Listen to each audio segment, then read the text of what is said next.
To demolish homes clobbered in the devastating 2023 floods. It's part of FEMA's buyout program, which aims to make communities safer when floodwaters rise again. And as Channel 3's Calvin Cutler shows us, the program is giving flood survivors a long-awaited fresh start.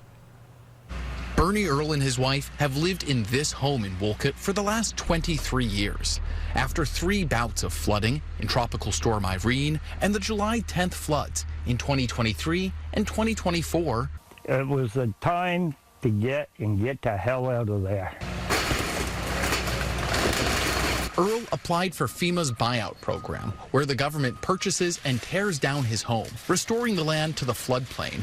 It's welcome relief. But Earl says getting a buyout was a long, complicated process. I can't say they didn't help us because they did, but as far as the buyout part of it, it took 2 years and 4 months.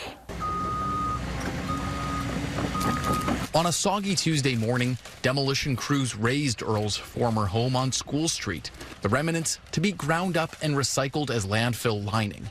Chad Rombo has torn down hundreds of homes over his career. So it's a bittersweet thing. I mean, in the long run, it's probably for the best. They ain't going to wake up with water running through their house. This land will never be able to be built on again in an effort to protect the community from future flooding and to prevent future loss.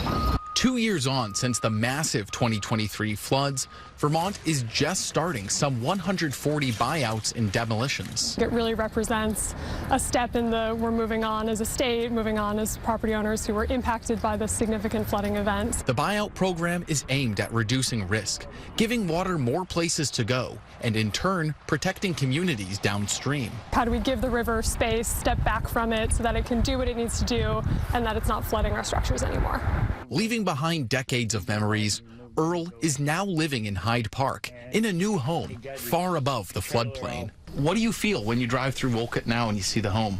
A lot of loss, but I'm happy here, and the water can't get to me. If it gets to me, forget it. It's all over for everybody.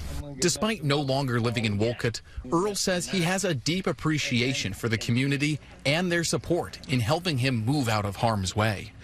Reporting in Wolcott, Calvin Cutler, Channel 3 News.